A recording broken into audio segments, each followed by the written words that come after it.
Καλησπέρα σε όλους. Καλησπέρα. Καλησπέρα σας.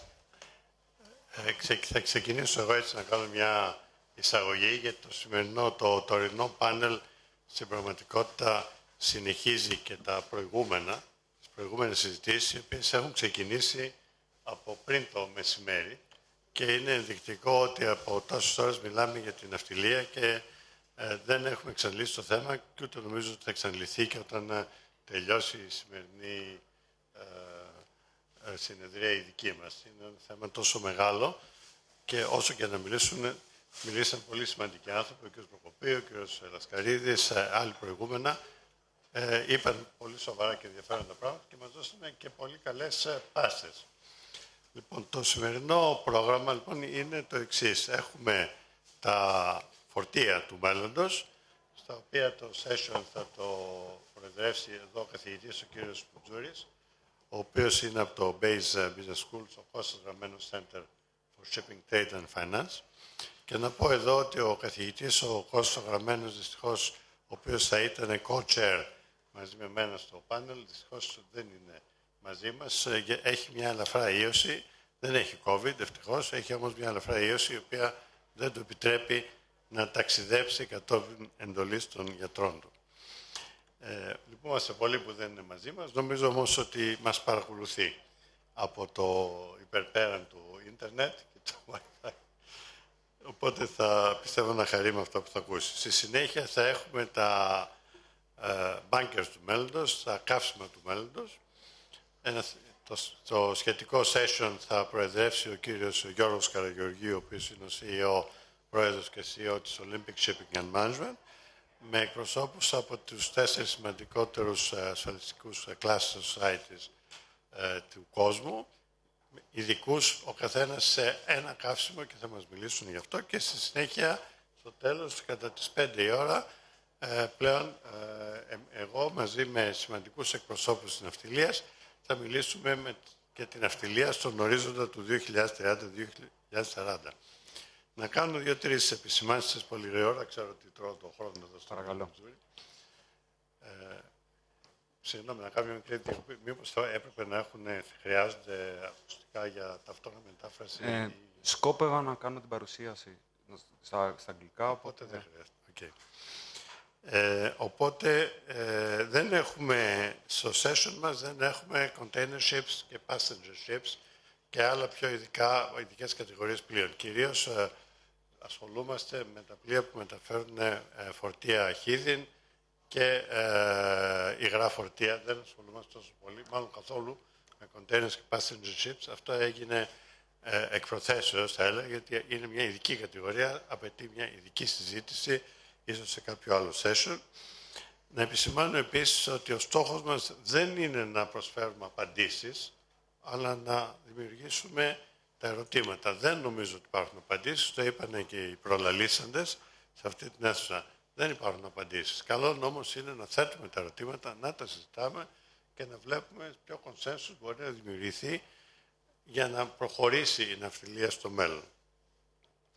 Και τέλος, τελειώνοντας, να πω ότι χαίρομαι πάρα πολύ που έχουμε έτσι νέα παιδιά και ήταν και αυτό εκ προθέσεως. Έχουμε τους φοιτητές εδώ πέρα του κυρίου Moutzouris και του κυρίου Γραμμένου από το Besis, από το Costas Grammenos Shipping, Trade and Finance. Μετά προχωράμε σε λίγο πιο όριμες ηλικίες και έχουμε και τους πιο μεγάλους με προεξάρχοντα έτσι στον Brittany, τον υποπληκτών, τον κύριο Θανάση Μαρτίνο, ο οποίος θα έρθει λίγο να μας συντροφεύσει. Ξεκινάμε λοιπόν με τα φορτία του μέλλοντος, κύριε Moutzouris. Και τα φορτία του μέλλοντος, να πω, είναι και τα καύσιμα των άλλων. Ακριβώς. Εφ' εξής, η παρουσίαση θα γίνεται στα αγγλικά, διότι έχουμε μαζί μας 2 φοιτητές, ο ένας από την Κίνα, ο άλλος από τη Γερμανία. Οπότε θα ξεκινήσω. Καλησπέρα σας. Dear President, Dr. Papadimitriou, it is a great honor being here today with you, representing the Costas Grammenos Center for Shipping, Trade and Finance and Besis Business School. So thank you very much. We would like to thank the Onassis Foundation for this great opportunity. So today, as you discussed, the aim is to discuss about the future cargoes. But before starting the presentations, please allow me to introduce our seven speakers actually. One unfortunately could not make it due to last-minute change in the schedule. So I will start with our seven students, researchers. Yinghao Xu comes from China and holds a bachelor's degree in commerce from the Complutense University of Madrid. Importantly, he has worked in Guinea for shipping in Guinea in West Africa. Dionisios Kantzias holds a BSc in shipping from the University of Piraeus and a minor degree in finance from the American College of Greece. He has worked in the past before joining the MSc in shipping, trade and finance at Besis Business School. He has worked for various positions of the shipping industry. Max Debatin holds a bachelor's degree in business administration from the University of St. Gallen and a bachelor's degree in nautical sciences from the City University of Applied Sciences, Bremen. He has also had significant experience in shipping. Haijun Lee, who unfortunately is not with us today, but he's watching us, and I will present his part. I will be just the messenger, so all the research is Haijun's. So Haijun Lee holds a bachelor in engineering, in marine engineering, with a second major in refrigeration air conditioning engineering from Mokpo National Maritime University in South Korea. And he has also worked as a second engineer on board. Michael Besis comes from Greece and holds a BNG, a bachelor in engineering, in marine technology with honors in marine engineering from the Newcastle University. I forgot to say that all our students here had exceptional academic performance before joining the Costas Grammenos Center for Shipping, Trade and Finance. Alexandros Vrailas comes from Greece as well and holds a bachelor's degree in international management from the University of Warwick, and he has worked in the shipping industry in various countries, including Athens, various cities, including Athens, Shanghai, and Limassol. Finally, Mr. Aristeidis Kodropoulos holds a bachelor's degree in business economics from the University of Essex, and his area of expertise, let's say research focus, is shipping IPOs.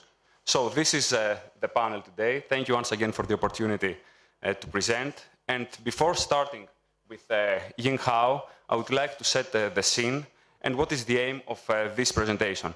As you correctly pointed out, we will discuss about the future cargoes. Why we will discuss about the future cargoes? Because as it is well known in shipping, the seaborne trade is the driver of the shipping industry. So unless we understand what are the drivers and how those will develop in the years to come, we will not have a spherical understanding of the shipping industry. So our ultimate goal is to discuss about the future composition of the shipping fleet. Towards that, we'll focus on the most important bulk commodities. As Dr. Papadimitriou mentioned, we will not be focusing on liner shipping, and we won't be focusing on RoPaxes and containers.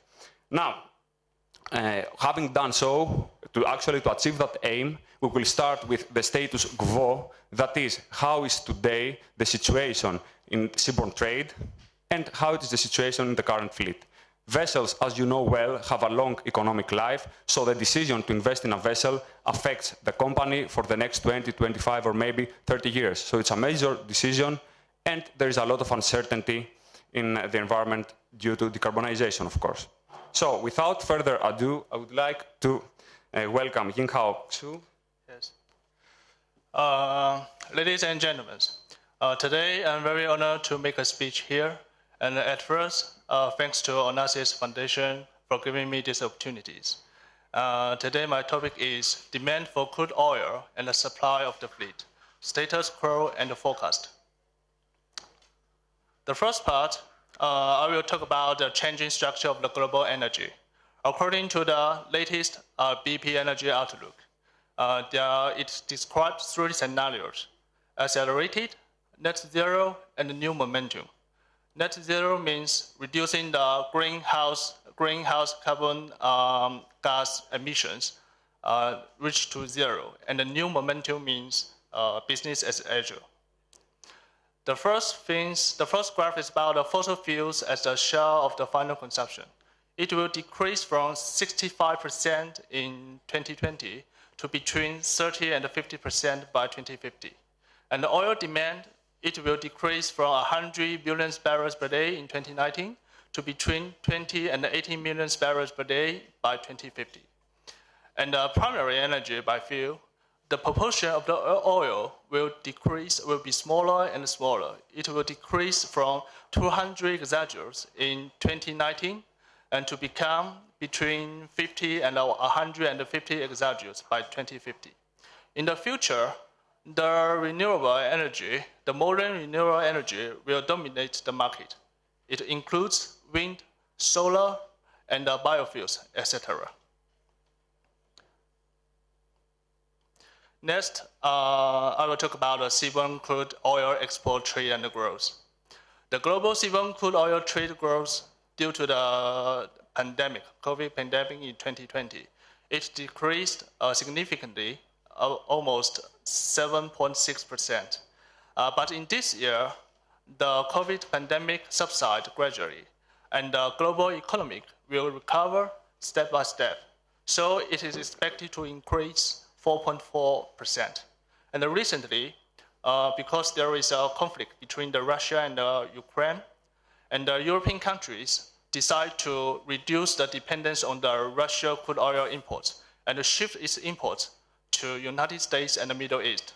So in the seaborne crude exports by region, we can see the proportion of the Middle East and the United States will increase in this year and the next year. Next, about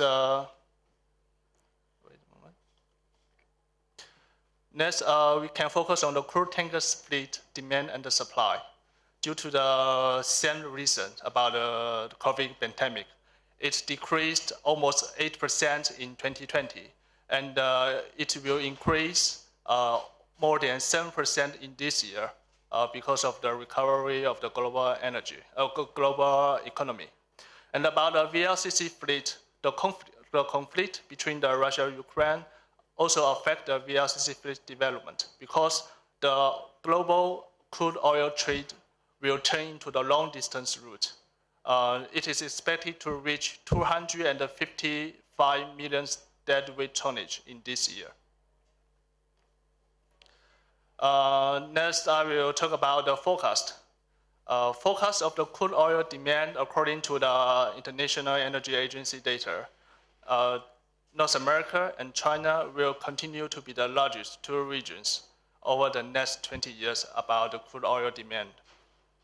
But in the 2029 and or 2030, it has an oil demand peak because there is a strict decarbonization policies and measures will be fully implemented in North America, Europe, and China, and other developed countries. And in that time, a lot of people will use electric car in the future. And after 2040, the region about the Middle East, North Africa, or India will surpass North America, Europe, and China about the crude oil demand by region. We can focus on the forecast of the crude oil tanker demand. It is corresponding to the demand for the crude oil. It has a high correlation, it's similar. In the tanker seaborne trade in ton miles, we can clearly find that there is a peak in 2030 at 11,000 billion ton miles per year. And after that, it will decrease step by step. And finally, we can focus on the forecast of the crude oil fleet development by 2050. According to the DNV-GR research data, in 2030, there is a peak for the fleet development over 500 million deadweight tonnage, and it will decrease approximately 20% by 2050. So for the above information, overall, I can draw a conclusion that the year 2030 is an important year for the demand for crude oil and the tanker, because after that, it will decrease. The main reason is the strict decarbonization policies and measures will be fully implemented in the developed country. And the other country, because the peak time for demand in crude oil and the tanker is different, it varies from different countries, different regions. The North Africa, India, and in the Middle East, they are later than the developed country, but it is not enough to cover the reduction of which in the North America, in the developed countries. So my speech is over. Thank you very much for listening to my speech. Okay. Thank you very much, Yinghao. Now, after discussing about crude oil, we'll focus on crude oil products, which of course are highly related to the previous presentation. Thank you, Dionisios, please.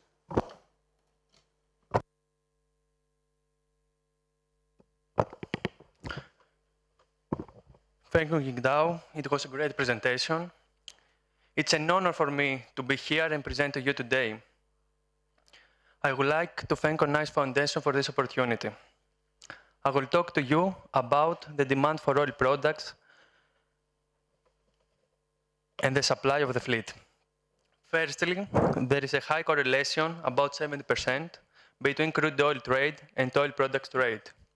When the demand for crude oil increases, the demand for oil products increases too.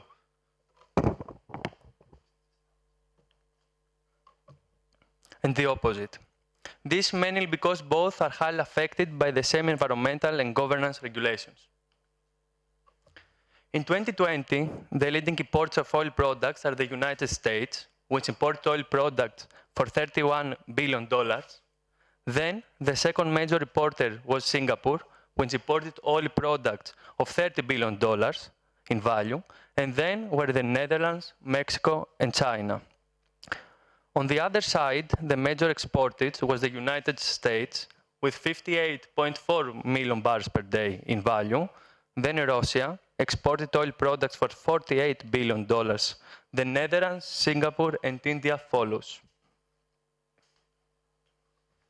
This slide contains two related graphs. The left hand shows the fleet development and the fleet's average age over the last 26 years.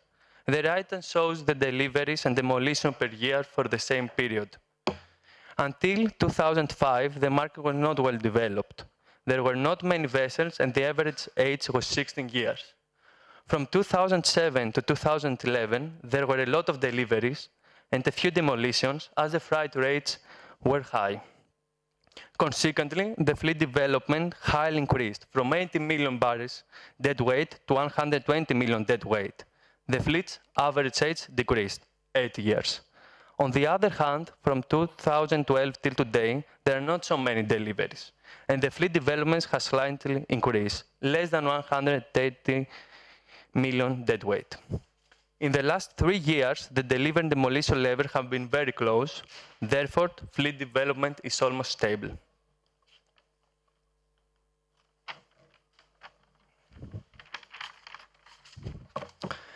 The fleet development is related to seaborne trade. As can be seen from the chart, the seaborne oil products trade has increased over the past years.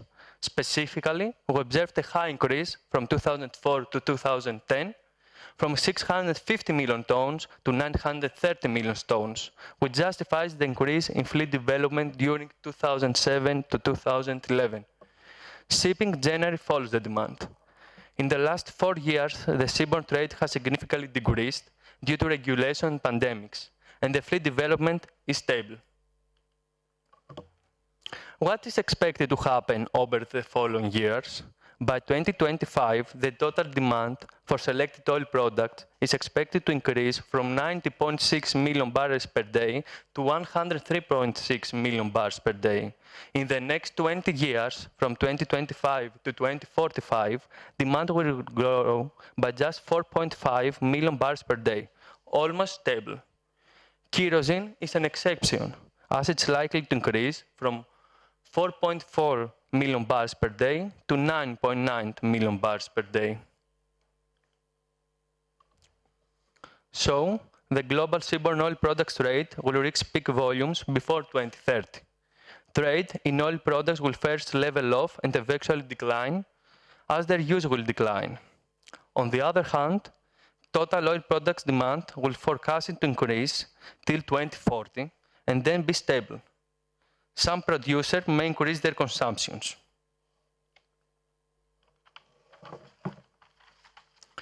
Here, I created a forecast model for the next 23 years till 2045 Considering the current information from Clarkson, a forecast from DNV, and my findings on seaborne trade, which predicts a peak in 2030. As can be seen from the chart, the seaborne trade will slightly increase until 2030, and fleet development will follow. However, the increase is not so sharp as the previous years. From 2030 until 2045, there's a decrease in seaborne fleet development, and the upcoming regulations are likely to be very strict for oil products. Thank you very much. Now Max will present to you coal. Thank you very much for that very interesting presentation. My name is Max, and I'm also very honored to be here. Thank you very much for having me. I will talk about the future of coal trade. And I'll be honest, when I started my research, I was very skeptical of coal trade. When you read the news, you hear about governments left and right announcing the phasing out of coal from their energy mix. So I thought the outlook for coal trade would be a bleak one. However, as I continued my research, I realized that the opposite was the case. And I think that coal trade is anything but dead, and it's here to stay, at least in the medium term. And I'm hoping that I can use the next couple of minutes to explain to you why I reached that conclusion.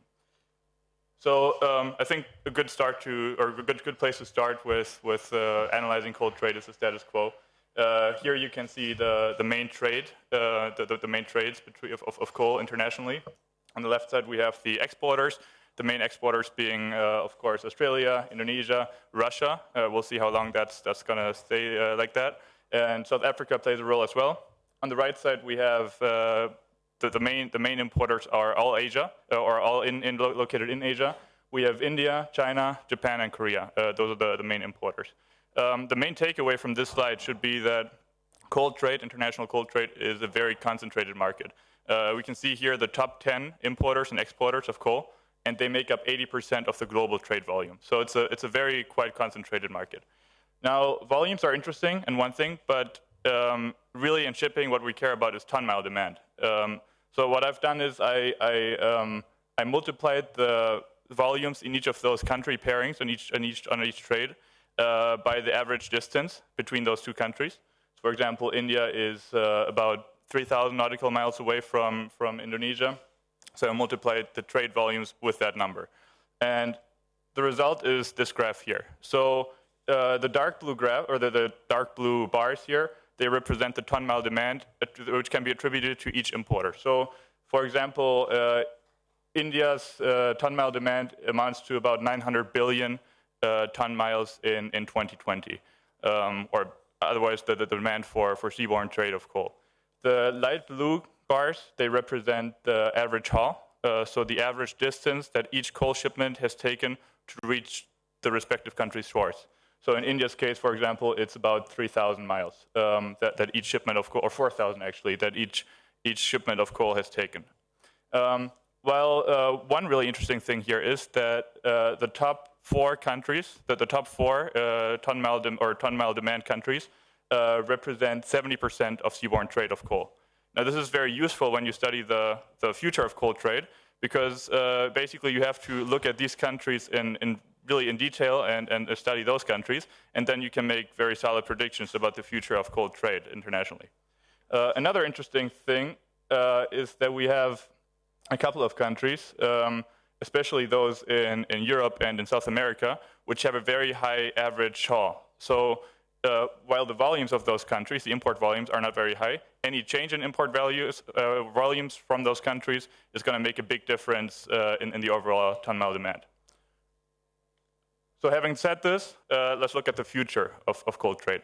When making projections, it makes sense to differentiate between OECD developed countries and non-OECD countries. On this slide, you can see the projections for OECD countries. On the left side, you can see planned retirements of coal plants, coal-fired power plants. You can see that especially in OECD countries, the US, but also in Europe, a lot of capacity is expected to go offline over the next couple of years. This is reflected in the graph to the right as well. This is the EIA projection of coal imports. You can see that all across the OECD countries, coal imports are expected to decline, but not stop at all. So coal will still play an important part in the energy mix of those countries, but it's going to be less than before. it's a completely different story for non-OECD countries. On the left side here, you can see a map with planned or new coal-fired power plants.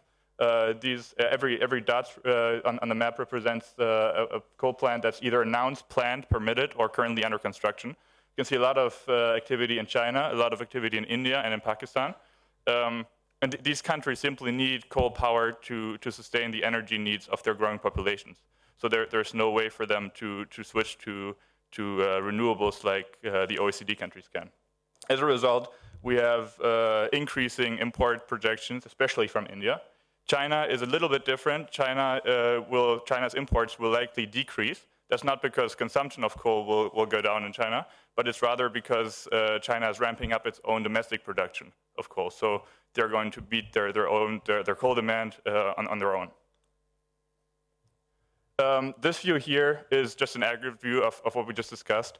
It basically tells two stories. The first is coal trade volume will go up in the long term, quite significantly so, which has to do with growing populations. And second, we'll see a shift in the market. So we can really see how India's volumes are going to replace China's volumes, and the volumes from OECD countries are going down. Now, what does that mean for shipping and for ton-mile demand?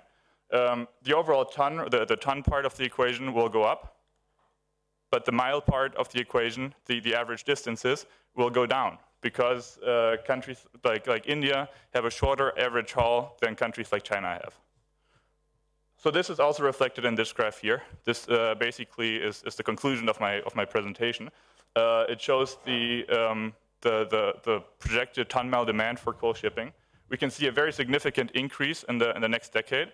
This is mainly due to increased demand from India and the big power plant capacity coming online in India will drive that first spurt of growth. Then it's going to level off a little bit, and from 2040 onward, we can see a drop in average hauls.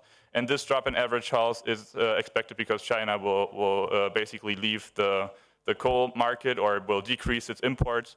So we're not going to see those nice long voyages between Australia and China anymore, or not as much of them. So what does that mean for the fleet and for dry bulk shipping? Now, the one sector that's most affected by all this is, without any doubt, the Panamax sector. 46% of all coal shipments are carried on Panamaxes, and 47% of the cargo transported on Panamax vessels is coal. So this is definitely the sector that's most affected. In general, I expect that the growing ton-mile demand will also lead to a growth in tonnage, especially in the Panamax sector. But we also just discussed that there's going to be a decline in average hauls, which shorter voyages usually benefit smaller vessels. So we could see a shift from Panamaxes and then also from Cape-size vessels towards smaller vessels like the Supramaxes. In general, the fundamentals for all three subsegments look very healthy at the moment. We have limited small order books which limit the supply growth. We have aging fleets as of recent, so we could definitely see some increased scrapping activity in the years to come. So I think, especially from a coal perspective, this could be really a good picture and a good outlook for the Panamax and Supramax sector. That's all from my side. Thank you very much. And now I pass on to Professor Dr. Moutzouris.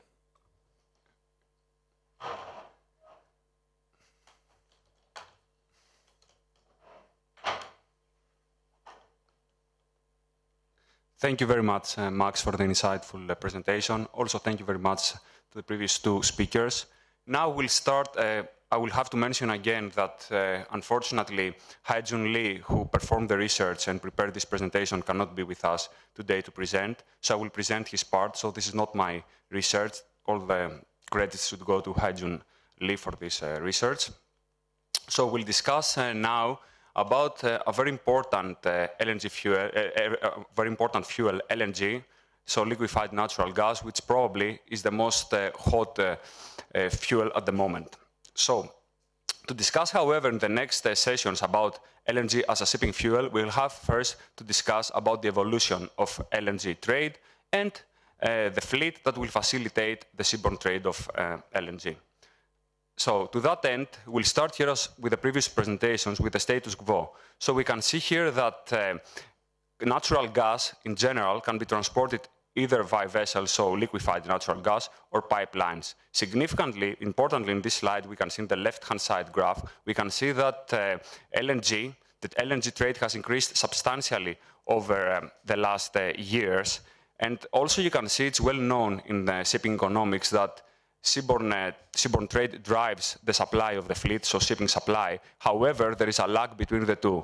So once we observe this jump in the demand for LNG trade, after that, subsequently, we see on the right graph that jump also after some years, however, in the fleet of LNGs. So you can see that until 2001, there is stable or slightly increasing trend. However, from that point onwards, you see that the trend becomes, the slope of the trend becomes very high, and this is expected to be the case also in the years to come. But we'll discuss about that in the next slides. So regarding the current composition of the fleet, we see that the LNG fleet is relatively young. So we see that more than 40% of the existing fleet is below 10 years old, while almost 40% is between 10 to 19 years. So the really old vessels constitute a very small fraction of the existing fleet. So we could say that on aggregate, the existing fleet is relatively young. What are the implications of that? So we can see here, since 1996, over the last 25 years, let's say, the evolution of the order book, that's the blue line. So we see the evolution of the order book in absolute terms. In other words, what was the capacity of the fleet ordered? So as you know, vessels ordered, for example, you see that, that peak in January in 2007. So you see that this order book, those orders will not materialize immediately, but due to the well-known time to build in the shipping industry, those will effectively increase the fleet in 2 to 4 years after. So we see that after that spike in ordering in 2007, there was a dip. And where we stand today, over the last years, we see that the order book, in absolute terms, the blue line, I repeat, so you can focus on the interval from 2018 to 2021, was relatively stable. On the other hand, we see that from January 2021, so in the last year, we see a rapid increase, that we see that ordering, both in absolute terms, so in capacity, but also as a percentage of the existing fleet, skyrocket. Obviously, this should be related to the fact that LNG is considered as probably the most prominent transitional fuel. At that point, I won't thoroughly analyze that because this is the scope of the other sessions, but it's important to mention that LNG is not, in simple words, is not considered to be the end game regarding decarbonization. That's why we call it a transitional fuel. So we expect that irrespective of the scenario, so we see on the left-hand side the panel here, that's related to the panel presented before for the crude oil. So we have 3 scenarios. We have the business as usual, that's the new momentum, so the situation as it evolves right now. Then we have the accelerated scenario. By accelerated, we mean if we accelerate the transition towards net zero. And then finally, the blue line is the evolution of the LNG trade in case we were to really achieve net zero. Obviously, LNG, despite less environmentally polluting than the other fossil fuels, it's still a fossil fuel and it's polluting. For that reason, if we were to reach quickly low greenhouse gas emissions levels, of course, the trade of LNG should decrease. But this depends on the scenario. What is important, though, is, as you can see in the graph, that whether we stand in the new momentum or the accelerated scenario, both scenarios suggest that until 2030, so in the midterm, in the next 7 to 8 years, LNG trade will significantly increase. Let's keep that in mind, because we'll focus on that when we discuss about the LNG fleet.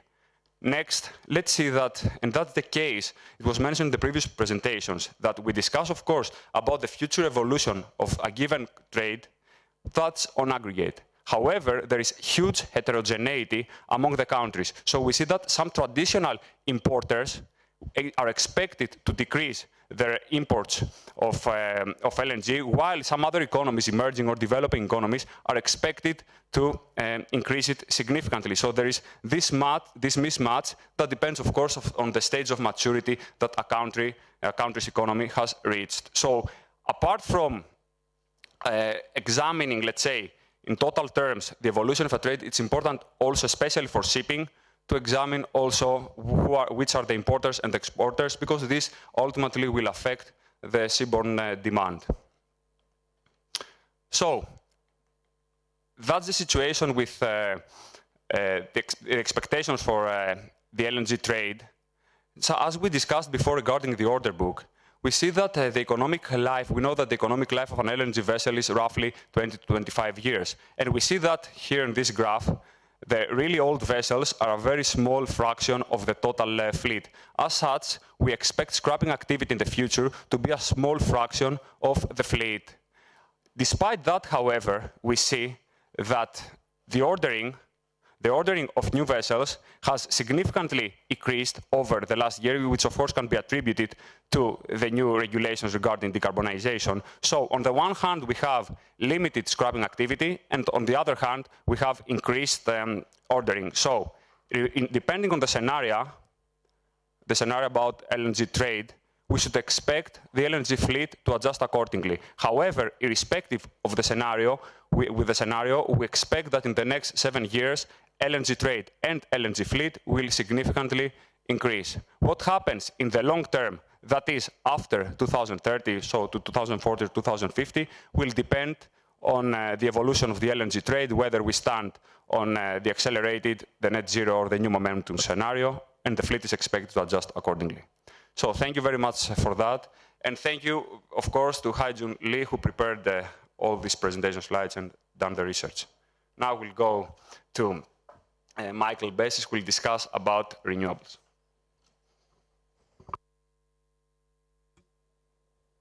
Thank you very much.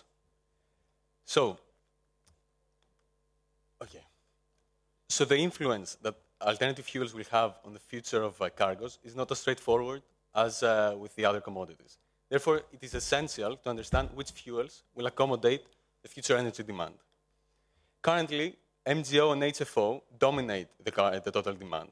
However, regulations imposing a carbon levy would support a shift towards alternative fuels, and therefore leading to a decarbonized sector by 2050, with a high inclusion of alternative fuels. We can see that by 2050, ammonia, renewable ammonia, accounts for 43% of the total demand, where biofuels, methanol, and hydrogen account for 11%, 10%, and 7% respectively. Therefore, it is essential to understand and investigate the transportation and storage requirements of those fuels. So, hydrogen. Storing and transporting hydrogen can be either highly ineffective or very energy intensive. And currently, there are 3 ways to transport hydrogen by ship. The first one being liquid hydrogen, which needs to be cooled to minus 253 degrees Celsius at port terminals and then be loaded into highly insulated tanker ships. However, the liquefaction process consumes 25 to 35% of the initial energy.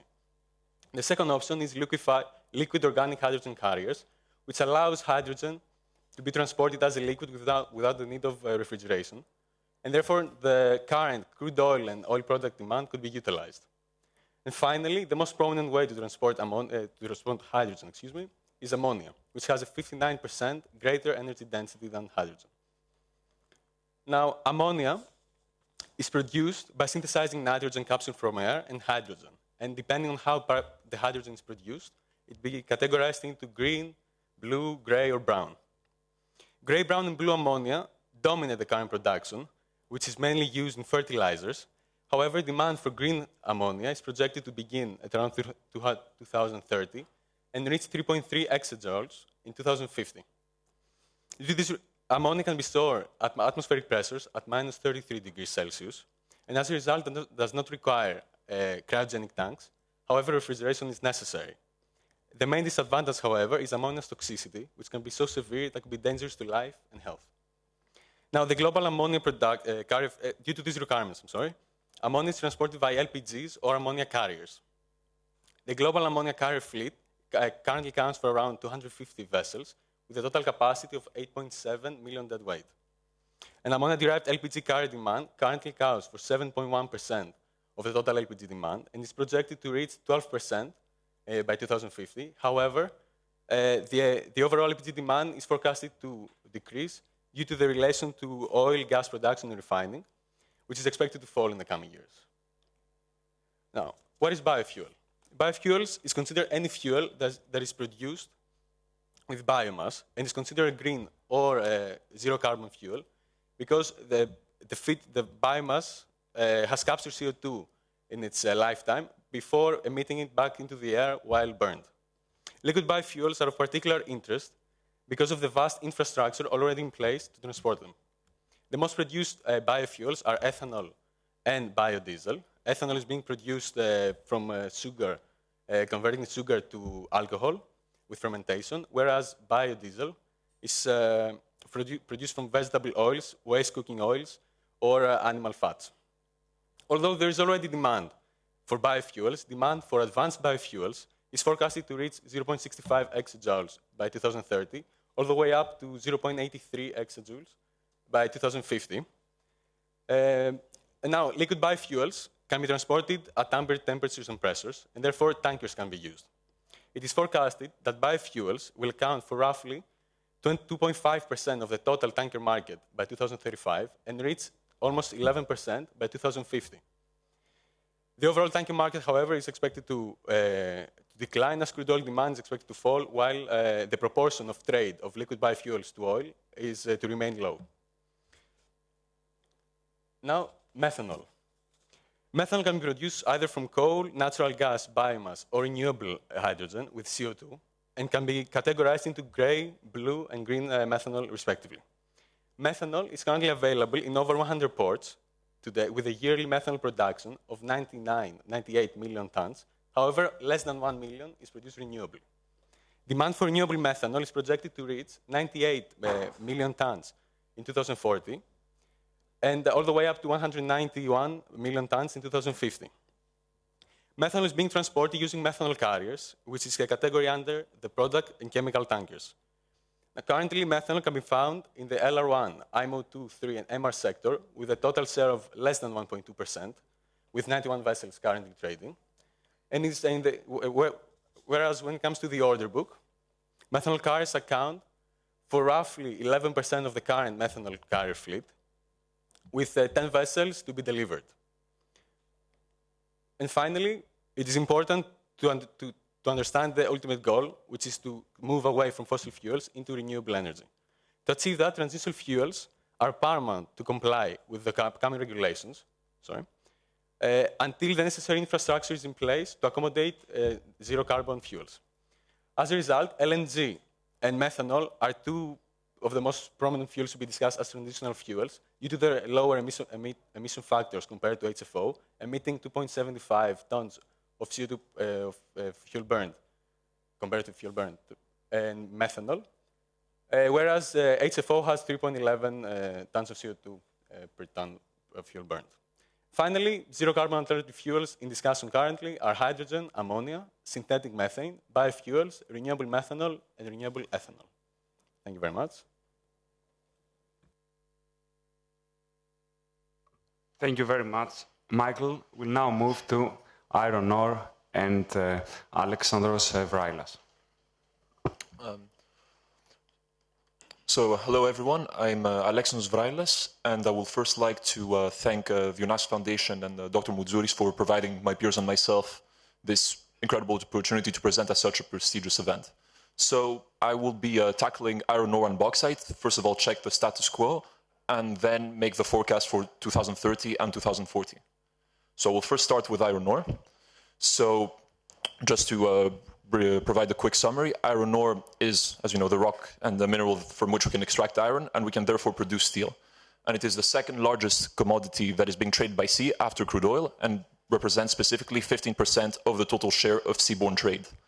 And we also see in the graph there that its trade has substantially increased over the past 30 years, going from 400 million metric tons in 1990 to 1.5 billion metric tons in 2021.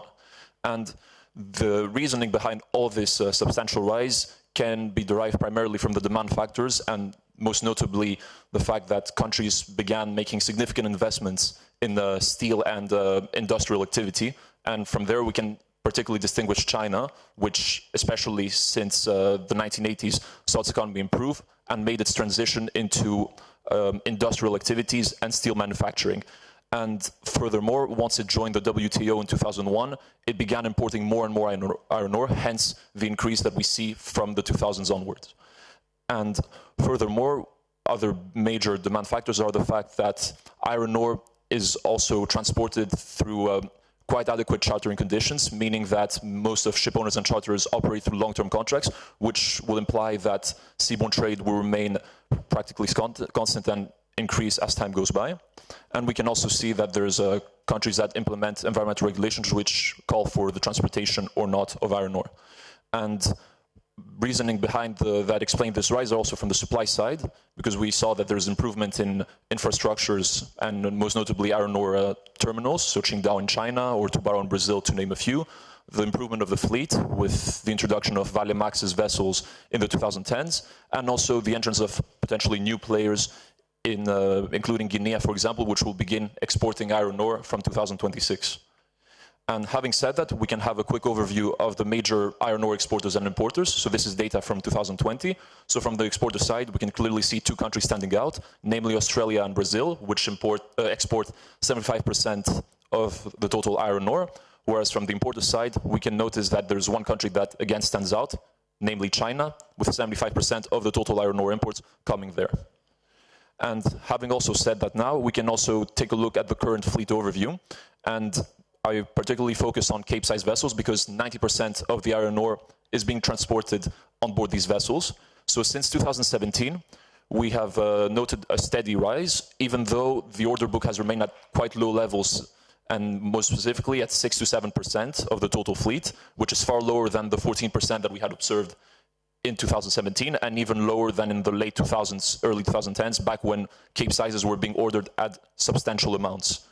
And having said this, on the graph on the right, you can also see the average age of the vessels and the overview specifically. So we note that it's 9.22 years old, the total average of the global Cape-size fleet. And we see that 44% of the vessels are younger than 10 years old, whereas we have the rest, so most notably 12% of the fleet, which is more than 15 years old, and hence will likely head for scrapping soon. So, having said all of that, while we mentioned that Chinese demand is the one that drives the supply of iron ore, we see that from 2020 onwards, there will be actually a decrease of the supply of iron ore and transportation seawide, because most notably China plans to introduce a net zero environment policy that will be executed full-time from 2060. And in order to launch this initiative, it will have to lessen its dependence on steel and will actually shift its economy more towards services and renewables and technologies, which will mean that its demand for iron ore will decrease. And furthermore to this, iron ore will have less of an importance because China also plans to begin producing its own steel, mostly by its own means, so from recycled metal. And as a result, that will mean that it will rely less on iron ore imports from Australia or from Brazil. To add to this, it will also focus more on the non-ferrous metals, such as bauxite, which I will tackle briefly, as well as zinc and copper and gold, and which are more favorable in making investments into renewable technologies. So, having said that, we can see on the graph on the right that the Cape-size fleet, which is also under a very tense situation due to the low order book and the fact that even by 2040, almost 90% of the fleet will be over 20 years old. We will see it go from about 380 million in 2020 to 350 million in 2030, and even less to 260 million in 2040. So, having said that, I can also transition to bauxite, which has more hopeful numbers. So we see that it, just like iron ore, its demand is pretty much driven by China, which has 75% of all the imports of bauxite worldwide. And the seaborne trade has increased dramatically since the 1990s. And we saw that in 2021, it was about 143 million metric tons. And this demand is expected to further increase as countries are aiming to have more demand for aluminum and to focus on the non-ferrous metals, which are more of a solutions to renewable technologies. And as of right now, we see that bauxite reserves are estimated between 55 billion and 75 billion tons overall, and that will be sufficient to satisfy the demand for the next decades. So, having said that, these are forecasts that I had made based on the demand estimations that I managed to find, and again, we see that China will have more demand for bauxite, and we expect that seaborne trade will increase to 200 million metric tons in 2030, and then to about 250 million metric tons in 2040. And regarding the supply and the fleet that will be serving this commodity worldwide, we can see that there could be a potential reassignment of Cape-sized vessels, which are deemed young and sailworthy enough to continue sailing, that will have their importance in iron ore limited, and then therefore transition more to bauxite, which will be more of a commodity that will be transported under long-haul voyages. And to that end, that will mean that Cape-sizes, along with Panamaxes, will have more of an important role, whereas smaller vessels such as Supramaxes and Handysizes could potentially do short-haul voyages and regional services transporting coal, just like Max has said. So this is pretty much all from my side. Thank you very much for listening, and I will pass the floor to Aristeidis. Thank you very much, Alexandros. Unfortunately, we're out of time, so I will be as brief as possible. Before starting, I have to... Okay, thank you. Before starting, I have to clarify something that grains tend to consider as the least exciting commodities of all the aforementioned ones because of their low volatility in terms of demand, supply, and prices. However, this year is a different situation because of the geopolitical disruption in Europe. Already the price of grains, and especially wheat, has risen by almost 30%. And it's still the beginning of the year, so we expect to see more volatility. In the first graph, we have two graphs, actually, in the first slide. The graph on the left side shows the commodity share per segment, and the other one, the segment share per commodity. What is important to take from this slide is that grains in general are transported in smaller size vessels, mainly Panamaxes, Supramaxes, and Handysizes, and that a big assumption that we are also making is that the percentage of the total dry bulk fleet that carries grains is at 12%. And you can see the statistics for the Panamaxes, Supramaxes, and Handysizes respectively. Moving on, we have, based on the data from Clarksons, we have found that the average age of the fleet is at around 11.4 years. These data are for the total of dry bulk fleet, and 11.4 years is a normal average number. And that the current order book stands for lower than 9% for every one of the vessel types, which is relatively low. On the right-hand side, I have created a graph which is basically using the data from the previous slide, and I have estimated the deadweight capacity that is being utilized for the transportation of grains and the respective order book. Well, so the key demand factors for grains are world population, animal feed, and alternative uses. I don't dive into much detail about alternative uses because my colleague Michalis has covered most of it. However, world population and animal feed are highly correlated because we need, the animal feed is basically the indirect consumption of grains. And on the right-hand side, we have a graph which is basically from United Nations and shows what is expected to happen in the world population in the next years. Here we have the demand for grains. What is the status quo on the left-hand side in the pie chart? And then on the right graph, we can see a forecast for the next 20 years. We have a forecast for the next 20 years, which I have produced based on data from USDA. Finally, we have tried to, based on the current situation of the fleet and the expected demand for the commodity, we have tried to match these two. We have created a projection about what the fleet will look like in the next 2 decades. What is important to say here is that this number does not include the use of agricultural products and grains, more specifically, for biofuels. So these figures might be inflated if there is a big transition in biofuels. And I want to create a question, just food for thought, that we don't know yet how ethical it is to use grains as a biofuel as long as we haven't managed to feed all the world population. Thank you very much.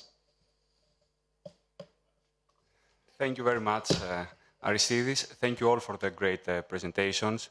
So hopefully we have managed to set out the scene for the next sessions by discussing the future demand for trade and the supply of the fleet. Thank you, Professor Moutzouris. We must also thank Professor Grammenos from London. I think you've done an excellent job in steering your students to be very concise in very difficult subjects. You know what they say, it's very difficult.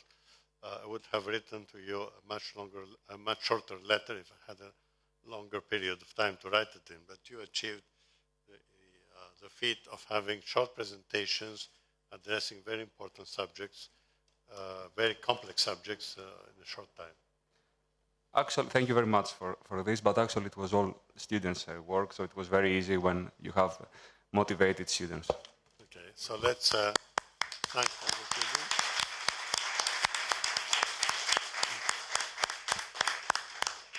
Okay, thank you very much. You can stay on the table. I think we must set the scene now for the next panel.